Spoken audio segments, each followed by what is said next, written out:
guys, welcome to the new year.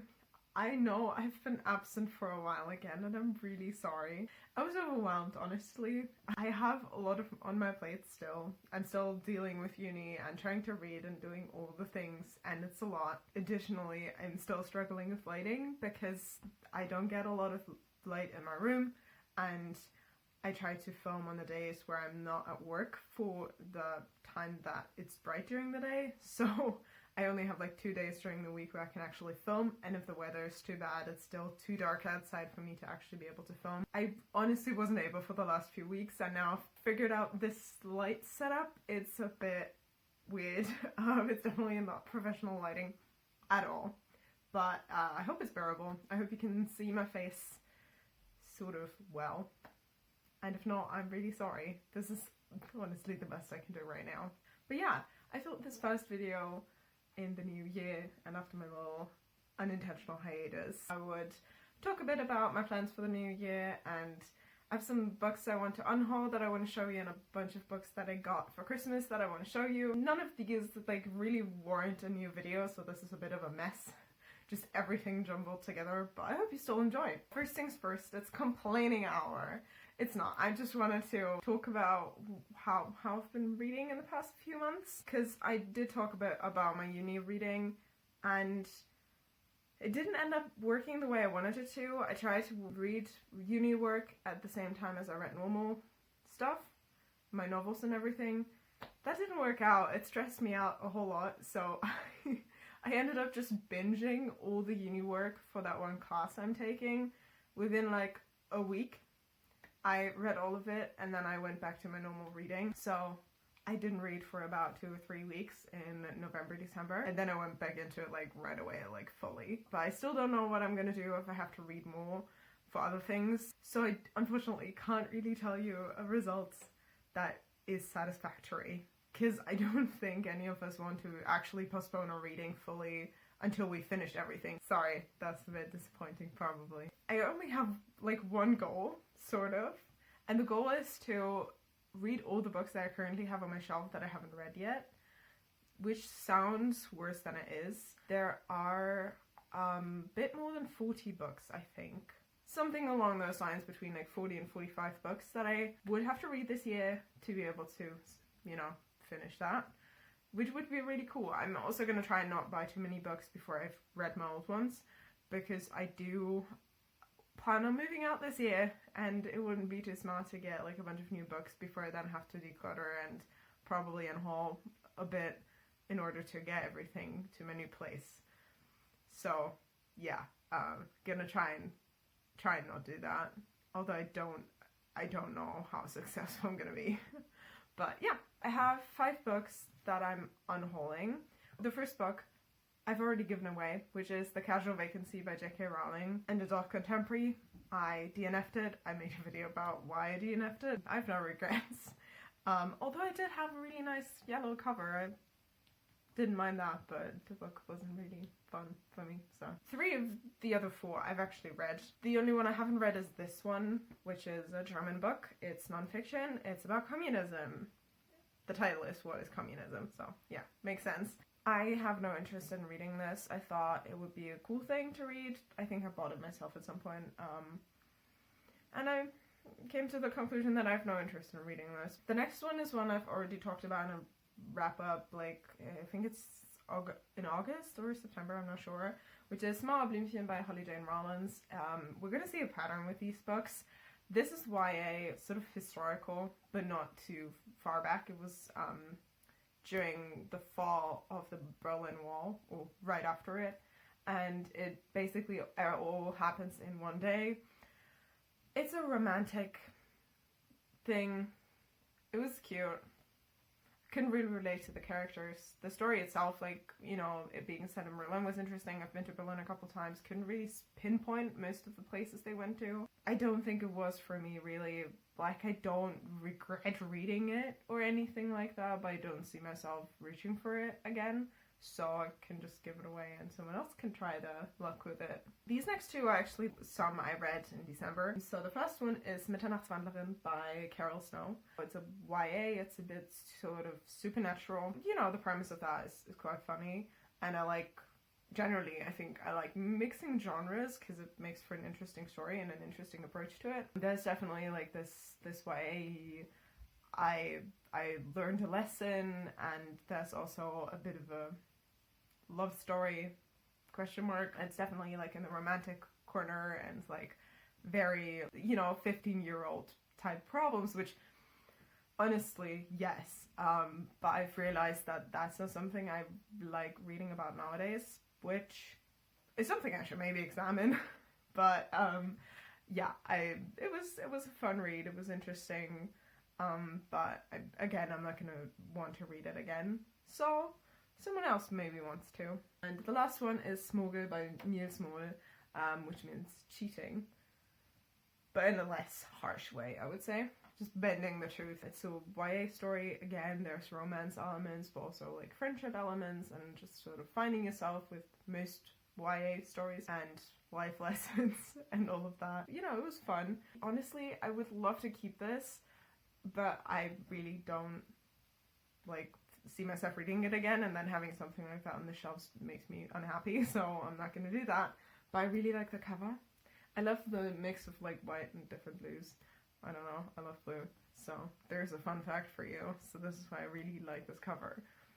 But again, maybe someone else will find the same joy out of the cover and also like the story. So after this little unhaul, I have a similarly big haul for you.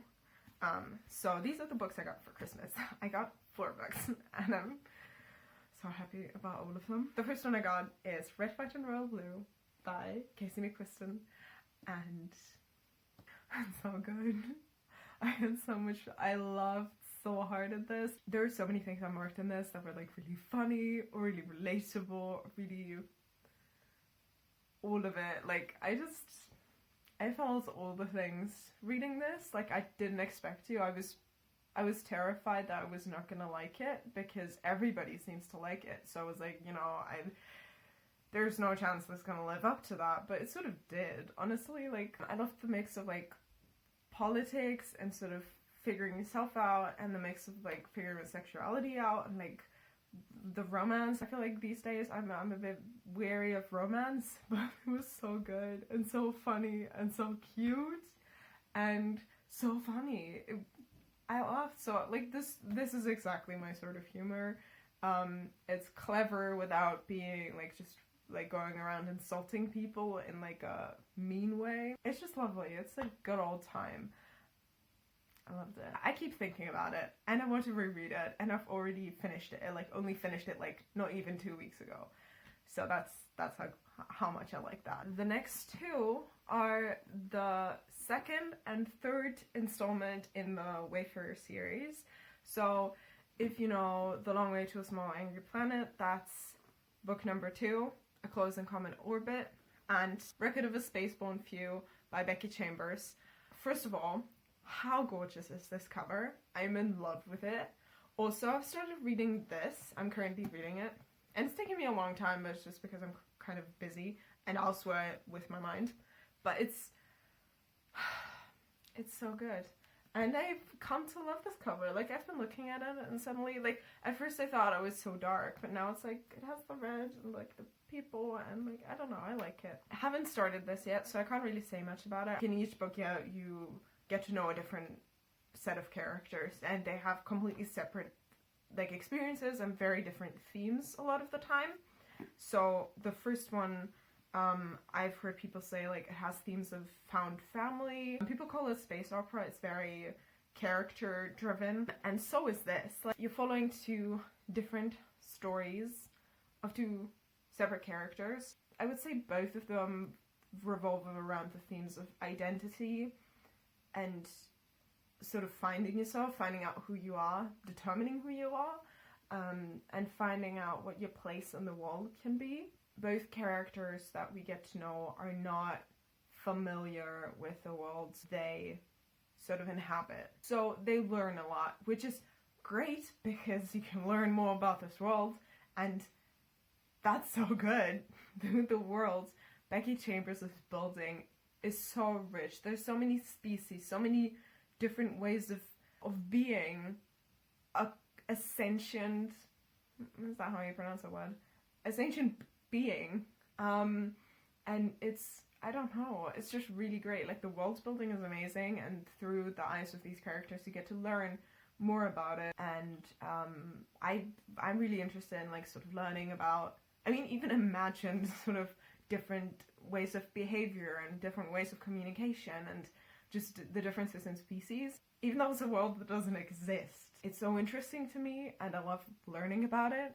This is really great so far, and I'm sure this is going to be great as well. I was honestly a bit like, well, I want to finish the series, but was it really that good? Like, the first part, and am I just gonna want to continue on with the series knowing that I'm not gonna see the same characters again? And apparently the answer is absolutely fucking yes, because the world building is so great and just so intricate. That was a very elaborate description, but I just love this series so much. And the last one is also a book I haven't started yet. After the last three, it's a bit out of left field. The last book is Specific Languages: An Introduction by John Lynch. Yeah, I find languages really interesting.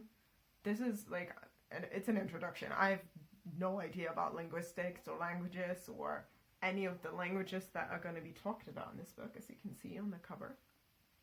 But I find them so interesting.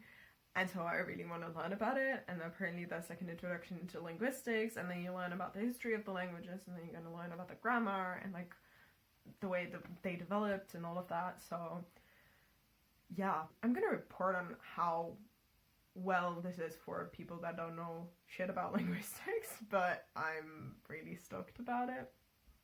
And yeah, that's the plan. And yeah, again, I'm gonna try and read all the books, including the 2.5 that I haven't read yet in this pile, over the course of the next 12 months. I mean, ideally I would finish them all before I move out, so that I'm only bringing stuff that I know I'm gonna love because I've already read it and liked it. But I don't think that's realistic, so we're just gonna do it like this, and it's gonna be fine. But yeah, also, just a quick other update. I unearthed my Twitter account.